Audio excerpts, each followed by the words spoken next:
বাংলাদেশ এবং পাকিস্তান সিরিজকে কেন্দ্র করে বাংলাদেশের জাতীয় ক্রিকেট স্টেডিয়ামকে কিন্তু ঢেলে সাজানো হচ্ছে এবং ক্রিকেট সেই ম্যাচগুলো অনুষ্ঠিত হবে পাকিস্তান এবং বাংলাদেশের মধ্যকার 20 জুলাই থেকে, যেখানে আপনারা তিনটি ওয়ানডে সিরিজ, তিনটি ওয়ানডে ম্যাচ এবং তিনটি আপনারা এখানে টি-20 ম্যাচ দেখতে পারবেন। শ্রীলঙ্কা টেস্টে বাংলাদেশের লজ্জাজনক হারের পর প্রথম টেস্টটা ড্র করলেও দ্বিতীয় টেস্টে কিন্তু বাংলাদেশ অনেকটা লজ্জাজনকভাবে হেরে যায়। সেই অন্যদিকে শ্রীলঙ্কায় কিন্তু 78 রানের জয় তুলে নেয়। আর এই শ্রীলঙ্কা টেস্টের পরই আগামী 2 তারিখ থেকে শুরু হবে তিনটা ওয়ানডে এবং তারপর শুরু হবে তিনটা টি-20। বাংলাদেশ শ্রীলঙ্কার সাথে ওয়ানডে সিরিজ বা টি-20 সিরিজ জিতবে কিনা সেটা আপনাদের উপরে ছেড়ে দিলাম, আপনারা সেটা কমেন্টে জানাবেন। এদিকে আহ বাংলাদেশ এবং পাকিস্তান সিরিজকে কেন্দ্র করে বাংলাদেশের জাতীয় স্টেডিয়ামকে কিন্তু ঢেলে সাজানো হচ্ছে। চারপাশে দেখতে পাচ্ছেন একদম কিন্তু নতুনের মতো করে তোলা হচ্ছে, যা যা দরকার আছে বিশেষ করে গ্রাউন্ডের দিকে বেশি নজর দেওয়া হচ্ছে। কিছুক্ষণ আগে মাঠ কর্মীরা কিন্তু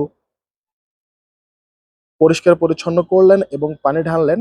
আর এই সিরিজটা কিন্তু শুরু হবে আগামী 20 জুলাই। প্রথমে পাকিস্তানের সাথে তিনটা টি-20 শুরু হবে এইখানে, এখানে আপনারা দেখতে পাচ্ছেন। তিনটা টি-20-র পর দেন কিন্তু শুরু হবে তিনটা ওডিআই। বাংলাদেশ যখন পাকিস্তান সফরে গিয়েছিল তখন কিন্তু লজ্জাজনকভাবে টি-20 সিরিজ হেরে গেছে, বলতে পারেন পাকিস্তানের কাছে হোয়াইট ওয়াশ হয়ে গেছে।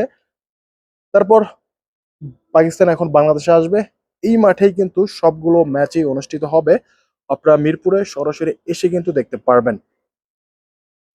সো এখানে প্রথমে তিনটা টি-20 ম্যাচ, তারপর তিনটা ওডিআই ম্যাচ কিন্তু পাকিস্তানের সাথে শুরু হয়ে যাবে আগামী 20 জুলাই থেকে শুরু হবে। আর সেই ম্যাচগুলোকে কেন্দ্র করেই বর্তমানে স্টেডিয়াম কিন্তু পরিষ্কার পরিচ্ছন্ন এবং পরিচর্যার কাজ কিন্তু চলছে। খুব শীঘ্রই কিন্তু শুরু হয়ে যাবে ম্যাচগুলো। আর আপনারা জানাবেন, শ্রীলঙ্কার সাথে বাংলাদেশ টেস্টে ভালো করতে পারেনি। প্রথম টেস্টটা ড্র করলেও আসলে ড্রটা হয়েছে শুধুমাত্র বৃষ্টির কারণেই। তাছাড়া প্রথম টেস্টেও কিন্তু বাংলাদেশ হারার পথে গিয়েছিল। আর দ্বিতীয় টেস্টে কি বলবো সেটা কিন্তু অলরেডি বাংলাদেশ হেরে গেছে, লজ্জাজনক হার বলতে পারেন। তারপর জিম্বাবুয়ের কাছেও কিন্তু বাংলাদেশ টেস্ট সিরিজগুলো হেরে গেছে।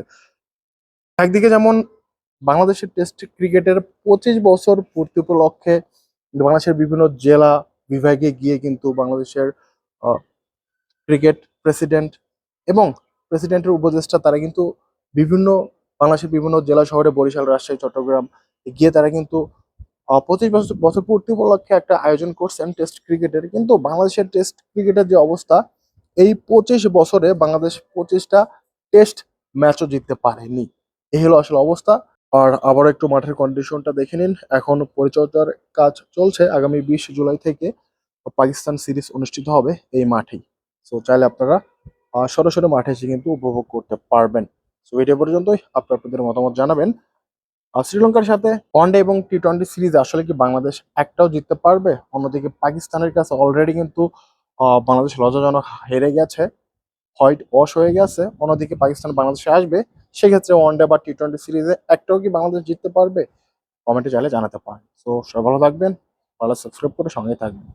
ধন্যবাদ।